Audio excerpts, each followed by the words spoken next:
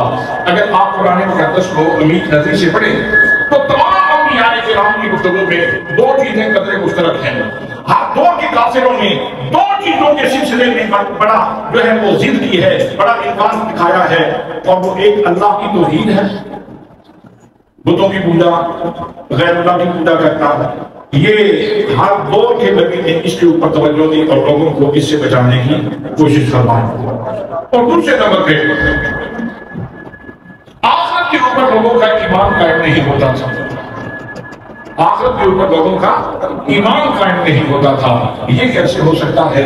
بندہ مر جائے، ہڈیاں بکھر جائیں، گوشت جو ہے وہ زمین کی نظر ہو جائے، اور پھر بندے کو اٹھایا جائے، زمین ختم ہو جائے گی، آسمان ختم ہو جائے گا، ایک دفعہ ہر چیز نیست ہو جائے گی، پھر دوبارہ کیسے اٹھایا جائے گا، اور کیسے اٹھانی لگے گی، اور کیسے دعوت پرشن کے حضور بلایا جائے گا۔ تو یہ وہ چیزیں تھیں جو لوگوں کو سمجھ نہیں آتی تھیں۔ حضرات محترم، یوں کہہ لیجیے، ویسے تو ہر نبی کے دور میں اس چیز کی ضرورت تھی، لیکن حضور صلی اللہ علیہ وسلم کے دور اقدس میں اس چیز کا برملا انکار کیا جاتا تھا کہ ایسا نہیں ہو سکتا۔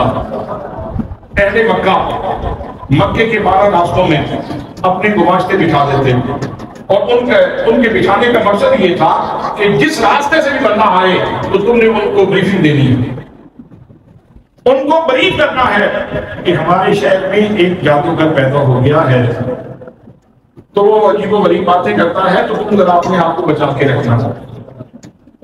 وہ لات کی مخالفت کرتا ہے، مناف کی مخالفت کرتا ہے، اس حکم کی مخالفت کرتا ہے، کیونکہ وہ رسیہ تھے بتوں کی پوجا کے، وہ رسیہ تھے آپ کی پوجا کے، وہ رسیہ تھے معبودان باطلہ کی پرستش کرنے کے، تو اس لیے گماشتے راستے میں بٹھا دیے جاتے، اور انہیں کہا جاتا کہ جو بھی بندہ آئے تو اس کو بریف کرنا ہے کہ ہمارے شہر میں ایک جادوگر پیدا ہو گیا ہے، تو لوگ اپنے آپ کا خیال رکھیں۔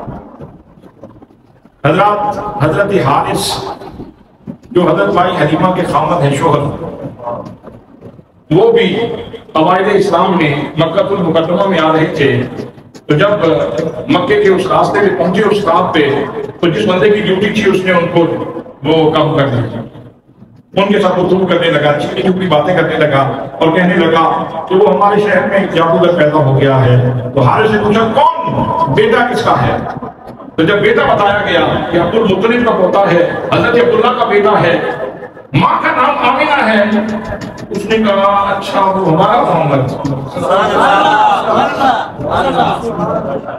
وہ میرا محمد، ہاں اس نے کہا وہ جو تمہارے پاس رہا ہے نا قبیلہ بنو سعد میں، آج اس نے بڑی عجیب و غریب باتیں کرنا شروع کر دی ہیں۔ وہ کہتا ہے کہ اللہ کریم وحدہ لا شریک ہے، اور لا تو منات کوئی چیز نہیں، یہ بت و حکم کوئی حقیقت نہیں، یہ سورج اور چاند کی پوجا یہ درست نہیں، یہ معبودان باطلہ کی پوجا درست نہیں ہے، اور ساتھ میں یہ بھی کہتا ہے کہ قیامت آئے گی، ہر چیز کو پھر ایک دفعہ زندہ کیا جائے گا، اور پھر اللہ کی بچینی لگے گی، اور پھر سب کو اپنے نامہ اعمال لے کے اللہ کو حضور حاضر ہونا ہوگا۔ اس طرح کی باتیں وہ کرتا ہے۔ تو حضرت حارث کہنے لگے میرے محمد کی شان تو بڑی انوکھی تھی، میں تمہارے اوپر اتنی جلدی یقین نہیں کر سکتا، میں ملاقات کروں گا، ملاقات کے بعد پھر فیصلہ کروں گا، اس لیے کہ جس محمد کو میں جانتا ہوں اس محمد کی شان تو یہ ہے کہ جب وہ چلتا تھا دھوپ میں تو بادل اس کے اوپر سایہ کیا کرتے تھے۔ ہمارے گھر میں وہ ہستی جب آئی تھی تو ہمارے گھر میں تو رونق آ گئی تھی۔ میں تو اس صحابہ برکت شخصیت کو جانتا ہوں۔ تو اس نے اجازت لی اور مکہ المکرمہ میں آ گئے۔ نبی مکرم صلی اللہ تعالیٰ علیہ وسلم کو تلاش کیا، میرے آقا کریم صلی اللہ تعالیٰ علیہ وسلم سے ملاقات ہو گئی، بڑی خوشی سے ملا۔ نبی کریم صلی اللہ تعالیٰ علیہ وسلم نے بھی بڑی گرم روشی سے اس کا استقبال کیا، بیٹھ گئے، باتیں ہونے لگی۔ اب حضرت حارث کہنے لگے اور میرے پیارے محمد، میں آ رہا تھا راستے راستے میں مجھے ایک بندہ مل گیا، اس نے تیری قیمت کرنا شروع کر دی، تیرے بارے میں تبصرے کرنا شروع کر دی ہے کہ ہمارے شہر میں ایک جادوگر پیدا ہو گیا ہے۔ تو اچھا یہ بتائیں، وہ اس طرح کی بات کر رہا تھا کہ یہ جتنے لات و منات ہوتا من سوا یعوز نصر، یہ سب بے حقیقت چیزیں ہیں، یہ تم اسی طرح کہتے ہو؟ آپ نے فرمایا بالکل اس میں کوئی شک نہیں کہ اللہ کریم وحدہ لا شریک ہے اور یہ سب باخودانے والا ہے، ان کی کوئی حقیقت نہیں ہے۔ یار محمد کو صفات بھی بتاؤ، آپ کے بارے میں وہ یہ بات بھی کر رہے تھے کہ آپ یہ فرماتے ہیں ایک وقت آئے گا جب ساری مخلوق کو نندا کیا جائے گا، دعوت معاشر کی مٹیری لگے گی اور ہر بندہ اپنا نام نیا مان لے کے اللہ کا حضور پیش ہوگا، سب کی پیشی ہوگی، پھر اللہ کریم فیصلے فرمائے گا، جس کے حق میں فیصلہ ہو جائے گا وہ جنتی ہو جائے گا اور جس کے خلاف فیصلہ ہو جائے گا وہ دوزخی ہو جائے گا۔ محمد کریم کیا ایسی بھی کوئی بات ہے؟ تو میرے آقا کریم صلی اللہ تعالیٰ علیہ وسلم نے حضرت حارث کا بازو پکڑ لیا، حارث کا بازو پکڑ کے میرے آقا فرمانے لگے جناب حارث یہ بات یاد رکھیں، جیسے آج میں نے آپ کا بازو پکڑا ہوا ہے ایسے ہی اس دن بھی آپ کا ہاتھ پکڑ کے میں آپ کو بتاؤں گا یہ دیکھو سارا ماجرا ہوا ہے کہ نہیں، میں آپ کا ہاتھ پکڑ کے آپ کو بتاؤں گا یہ سارا کچھ ہوا کہ نہیں ہوا۔ تو حضرت حارث بعد میں مسلمان ہو گئے تھے، پھر وہ بڑے مزے سے یہ داستان سنایا کرتے تھے، لوگوں کو جمع کرتے اور جمع کر کے ان کو داستان سناتے اور کہتے میرا محمد بڑا رجبار ہے، جب میرا محمد میرا ہاتھ پکڑ لے گا تو مجھے امید ہے جنت سے پہلے مجھے چھوڑے گا نہیں، مجھے جنت میں پہنچا کے چھوڑے گا۔ اے احمد مرسل نور خدا تیری ذات صفا کا کیا کہنا، اے احمد مرسل نور خدا تیری ذات صفا کا کیا کہنا، پڑھتے ہیں ملائک صلی اللہ تیری شان اولا کا کیا کہنا، پڑھتے ہیں ملائک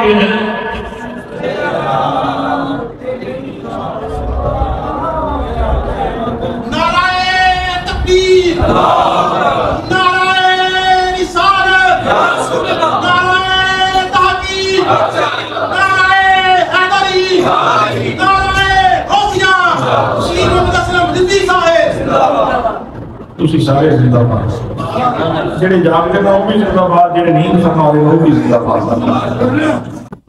تو حضرات محترم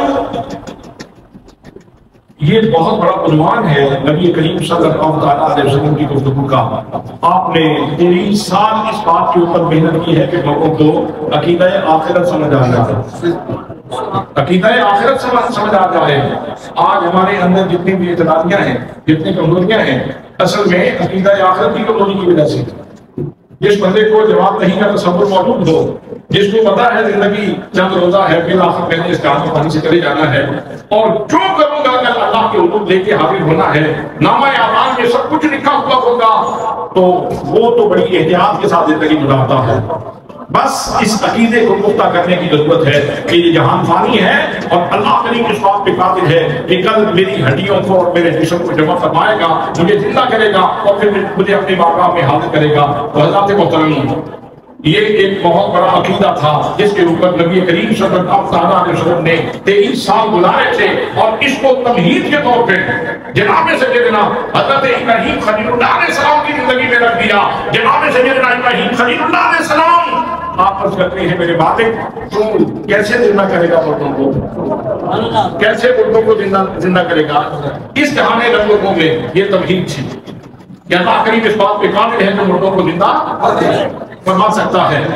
تو فرمایا 4 پہنچے پکڑو، ان کو ذبح کرو، ان کا قیمہ بناؤ، قیمہ بنا کے ان کے گوشت کے 4 حصے کرو، مختلف پہاڑوں کے اوپر رکھ دو، گوشت ملا ہوا ہے۔ ان کی حضرت ابراہیم علیہ السلام کے پاس پڑی ہیں تو فرمایا سمت کو ہننا، پھر ان کو پکارو، پھر ان کو پکارو۔ تو لگوں میں ٹکرا مار دے مردے نہیں سن دے، نہیں سمجھ آئی؟ یہ جملہ کبھی سننے کو ملا ہے؟ تسی پکا سننی ہو نا اس واسطے تسی نہیں کدی سنے ہم دوجے محلے کدی بزمے تو ہی جاؤ تے کدی کدی سنن ہوئے مل جائے تو لکھپا میں ٹکرا مار تے مردے نہیں سن دے تو لکھپا میں ٹکرا مار تے مردے یہ ان کی نظم ہے ولیوں سے دور کرنے کے لیے نبیوں سے دور کرنے کے لیے تو لکھپا میں ٹکرا مار تے مردے نہیں سن دے اللہ کریم نے فرمایا بندے کا کام پکارنا ہے سنانا میرا کام ہے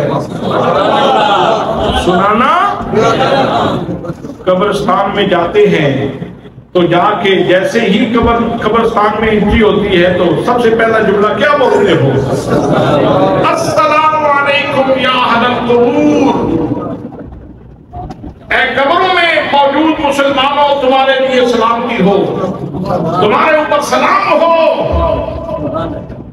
تو وہاں قبرستان کے دروازے کے ساتھ ساؤنڈ سسٹم سیٹ ہوتا ہے لاؤڈ سپیکر لگا ہوا ہوتا ہے قبرستان کے دروازے کے ساتھ آپ پھر کیا کرتے ہیں اتنے تو وہاں مردوں کی تعداد بھی بہت زیادہ ہے قبرستان بھی بہت بڑا ہے اور پھر وہ ہر بندہ منو مٹی کے نیچے ہے تو آپ جب قدم رکھتے ہیں قبرستان میں تو صرف اتنا کہتے ہیں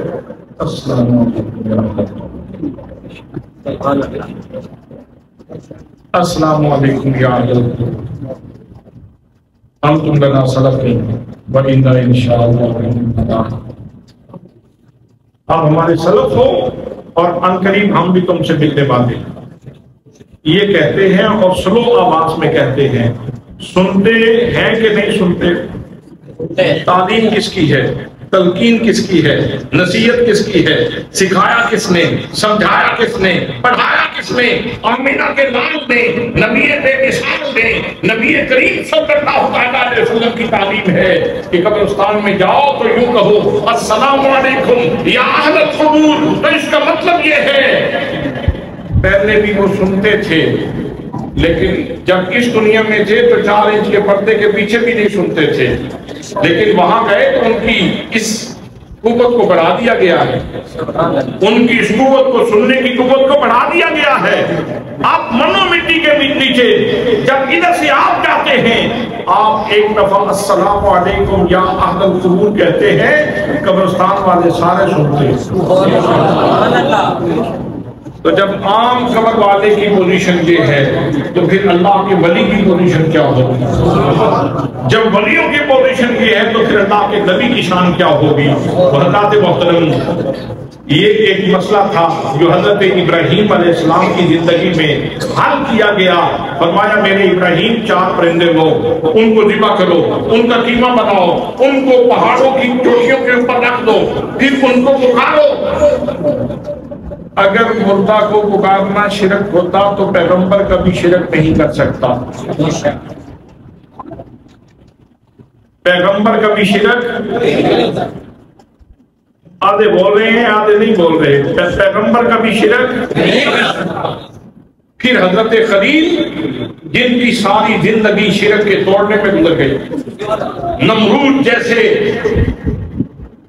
بدتمیز بندے کے ساتھ ٹکر لے کے جن کی پوری زندگی گزر گئی جنہوں نے اپنے ہاتھوں سے بت توڑے جنہوں نے اپنے ہاتھوں سے شرک کا خاتمہ کیا وہ جناب خلیل علیہ السلام کبھی شرکیہ نہ عقیدہ رکھ سکتے ہیں نہ شرکیہ عمل کر سکتے ہیں اگر مردوں کو پکارنا شرک ہوتا اللہ کریم تعلیم نہ دیتا اللہ حکم نہ دیتا جناب حضرت خلیل اس کے اوپر عمل نہ کرتے اس کا مطلب یہ ہے کہ مخلوق کو مخلوق سمجھ کر پکارنا یہ شرک نہیں ہے مخلوق کو مخلوق سمجھ کر پکارنا شرک نہیں ہے نہ اس جہان کی مخلوق کو پکارنا شرک ہے نہ اگلے جہان کی مخلوق کو پکارنا شرک ہے جن کا قیمہ بن چکا تھا وہ اس جہان میں تھے یا اگلے جہان میں تھے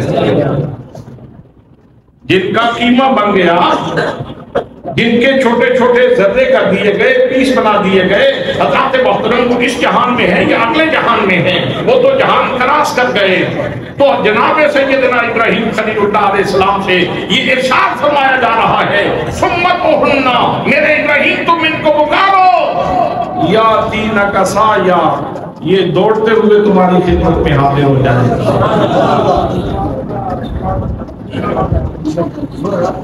تو یہ مسئلہ بھی واضح ہو گیا کہ مخلوق کو مخلوق سمجھ کر پکارنا یہ شرک نہیں، ہاں کسی مخلوق کو معبود سمجھ کر پکارنا شرک ہے۔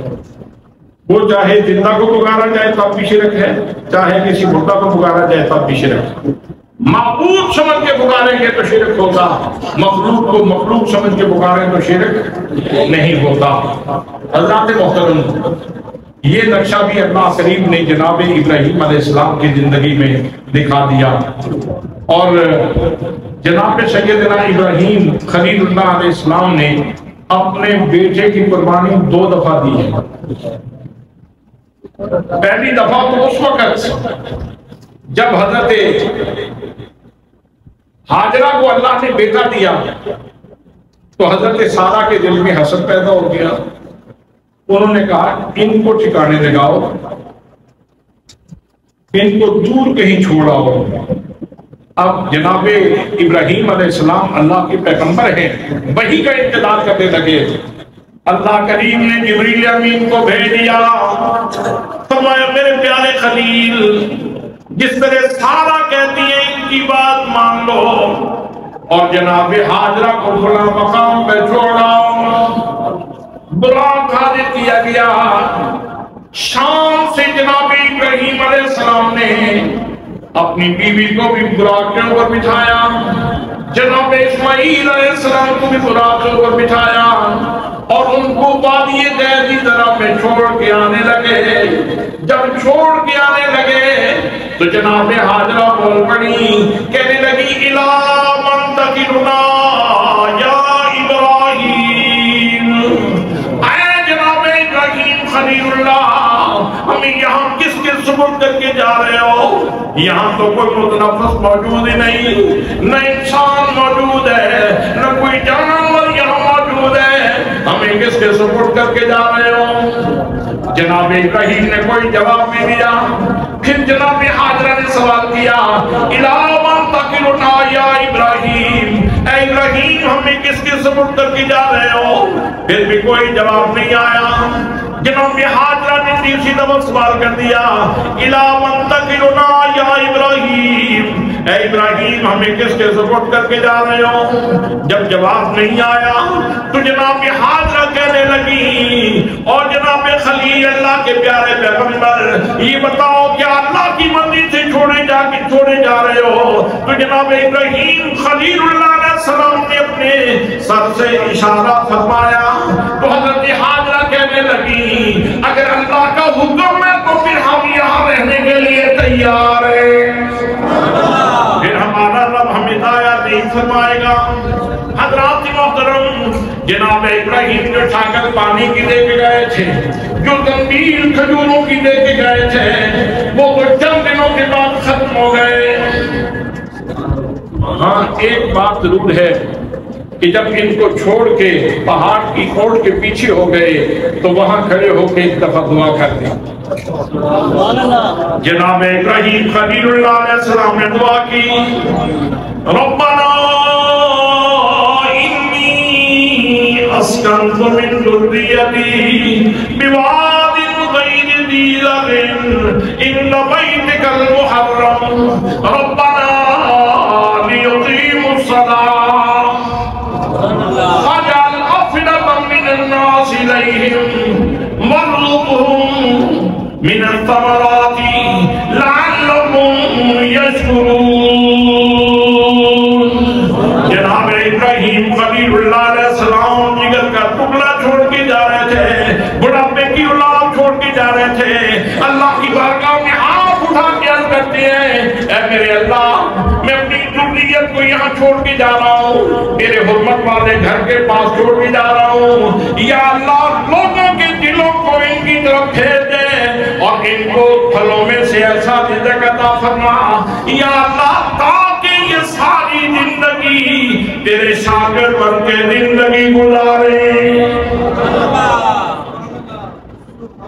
حضرت ابراہیم علیہ السلام کی اس دعا کا اثر آج بھی موجود ہے۔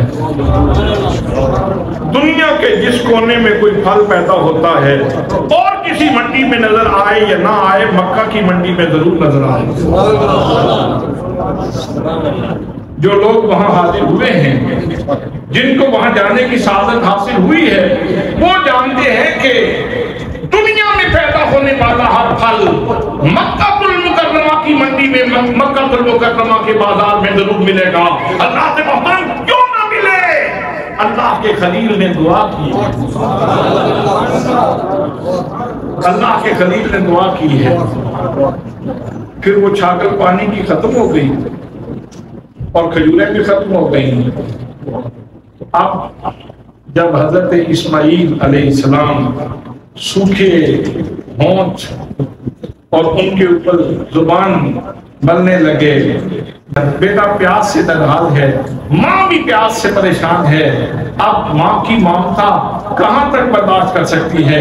جب دیکھا کہ بیٹا تو جان دینے کے قریب جا رہا ہے، اب جناب حاجرہ دوڑ کے صفا کے اوپر چڑھتی ہے، کبھی صفا کے اوپر کبھی مروہ کے اوپر۔ ایک دفعہ صفا کے اوپر چڑھی، پھر لوٹ کے بیٹے کو دیکھا، پھر مروہ کے اوپر چڑھ گئی، دوڑ رہی ہیں۔ اللہ کی محترم جیسے جیسے جناب حاجرہ دوڑتی رہی، آج کی حاجی جب تک ان کی ادا کو زندہ نہ کرے تو اس کی حاضری قبول ہی نہیں ہوتی۔ اللہ کو اپنے بندوں کی ادائیں کتنی پسند ہیں۔ حضرات محترم جب 7 چکر لگا چکی تو پھر آواز آئی، حاجرہ تیری مدد کرنے والے پہنچ چکے ہیں۔ اللہ نے فرشتہ بھیج دیا، جناب اسماعیل کے قدموں سے پانی کے چشمہ جاری ہے۔ جناب جبریل نے پر مارا یا حضرت اسماعیل کی ایڑ لگی تو پانی کا چشمہ جاری ہو گیا۔ حضرت حاجرہ اس کو سمیٹ رہی ہیں اور کہتی ہیں زم زم۔ حضرت عبداللہ ابن عباس رضی اللہ تعالیٰ عنہ راوی ہیں، آپ فرماتے ہیں میرے آقا نے ارشاد فرمایا اللہ کریم اسماعیل کے اوپر رحم فرمائے، اگر زم زم نہ فرماتی تو آج وہ جاری چشمہ ہوتا، تو جاری چشمہ ہوتا تو پتہ نہیں کہاں تک جاتا۔ لیکن بات صورت اس کی فیاضی اتنی ہے کہ لاکھوں لوگ پیتے ہیں لیکن وہاں پانی کی کمی نہیں۔ سبحان اللہ۔ یہ ایک دفعہ کی قربانی ہے جو حضرت ابراہیم خلیل اللہ علیہ السلام نے دی، پھر اللہ کا سنبھالا ہے کہ پھر بنو جرہم آ گئے، ان کے ساتھ پھر وہ سلسلے ہو گئے، یعنی انہوں نے کہا کہ ہم آپ کو اپنے دودھ میں شریک کر لیتے ہیں اور آپ ہمیں اپنے پانی میں شریک کر لیں۔ تو حضرت حاجرہ نے اس بات کو منظور کر دیا، پھر انہوں نے وہاں ڈیرا لگا دیا، پھر اسی خاندان میں حضرت اسماعیل کی شادی بھی ہو گئی۔ حضرت جب حضرت اسماعیل کی عمر 13 سال کی ہوئی تو پھر ایک اور امتحان ہو۔ قرآن کہتا ہے فَلَمَّا بَلَغَ مَعَهُ السَّعْيَ قَالَ يَا بُنَيَّ إِنِّي أَرَىٰ فِي الْمَنَامِ أَنِّي أَذْبَحُكَ فَانظُرْ مَاذَا تَرَىٰ۔ جب جناب اسماعیل علیہ السلام اپنے والد کے ساتھ دوڑ دھوپ کی قابل ہو گئے تو جناب حضرت ابراہیم خلیل اللہ علیہ السلام اپنے بیٹے سے فرما رہے ہیں، اور میرے فرمانبردار بیٹے، میں نے خواب میں دیکھا ہے میں تجھے ذبح کر رہا ہوں۔ اگر کوئی نافرمان بیٹا ہوتا تو کہتا پہلے بچ گیا تھا تو اب مٹانا چاہتے ہو، آپ تو پہلے بھی تجھے مٹا چکے ہو۔ جب وادی غیرتی ذرا میں چھوڑ کے چلے گئے تھے تو اللہ نے سنبھالا لیا، لیکن نافرمان بچہ نہیں تھا، اور ان کو پتا تھا کہ پیغمبر کا خواب یہ بے حقیقت نہیں ہوتا بلکہ اس کی بہت بڑی حقیقت ہوتی ہے، یہ مبنی پر حقیقت ہوتا ہے۔ فلما بلغ معه السعي قال يا بني إني أرى في المنام أني أذبحك، میرے بیٹے میں تجھے ذبح کر رہا ہوں، خواب میں میں نے دیکھا ہے کہ میں تجھے ذبح کر رہا ہوں۔ صریح حکم نہیں آیا، صریح حکم نہیں آیا، خواب میں اشارہ ہوا ہے۔ حضرات محترم، جناب حضرت خلیل کا پیمان دوستی دیکھیں اور شان خلت دیکھیں کہ اشارہ خواب میں ہوتا ہے، اپنے بیٹے کے گلے کے اوپر چھری رکھنے کے لیے تیار ہو جاتے ہیں۔ سبحان اللہ، سبحان اللہ۔ اب بیٹے سے کیوں پوچھا تھا؟ بیٹے سے اس لیے پوچھ لیا تھا تاکہ پتہ چل جائے کہ باپ نے جبر نہیں کیا۔ اگر باپ قربانی دینا سعادت سمجھتا تھا تو بیٹا اللہ کے راستے میں قربان ہونا سعادت سمجھتا تھا۔ جناب سیدنا حضرت اسماعیل علیہ السلام کے جذبات ایمانی کی بھی لوگوں کو خبر ہو جائے، ان کا مقام و مرتبہ بھی لوگوں کو پتہ چل جائے کہ جناب حضرت اسماعیل علیہ السلام کس درجے کے انسان ہیں۔ حضرات محترم، جب جناب حضرت ابراہیم خلیل اللہ علیہ السلام نے فرمایا کہ میں تجھے ذبح کر رہا ہوں تو عرض کی قال یا ابت افعل ما تؤمر، جس کا حکم ہوا ہے کر دیجیے۔ قال یا ابت افعل ما تؤمر ستجدنی ان شاء اللہ من الصابرین۔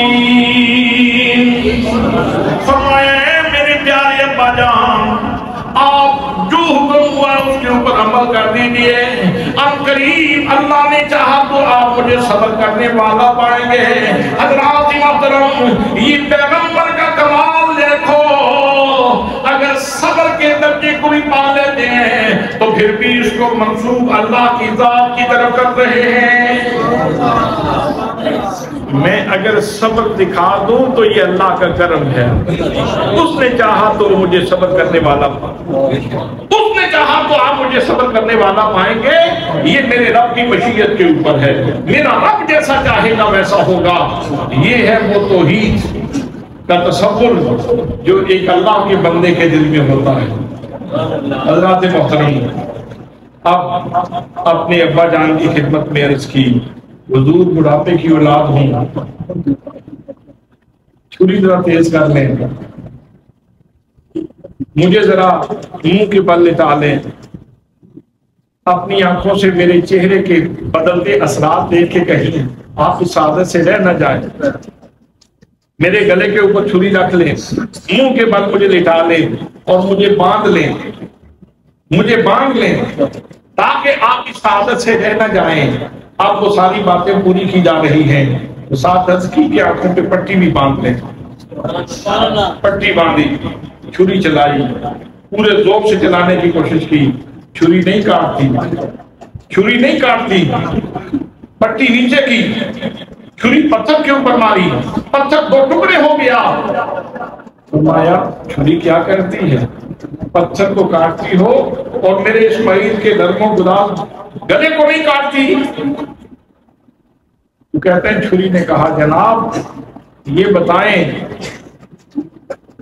کہ آپ آگ سے کیوں بچ گئے تھے؟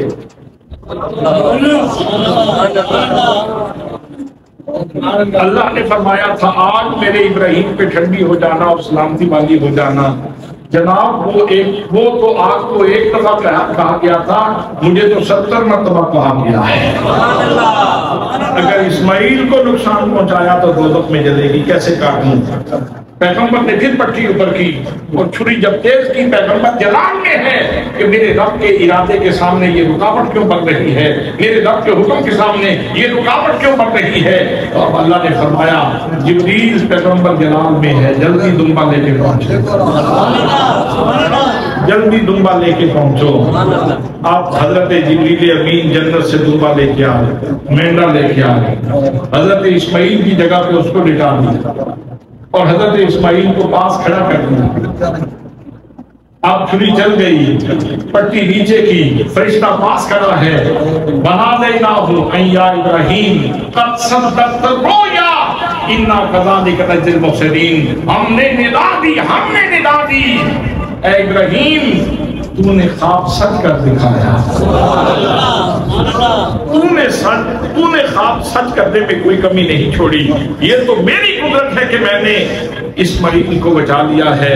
انا کذالک نجزی المحسنین، جو مقام احسان کے اوپر لوگ ہوتے ہیں ان کو ہم اسی طرح جزا دیا کرتے ہیں۔ مقام احسان کیا ہے؟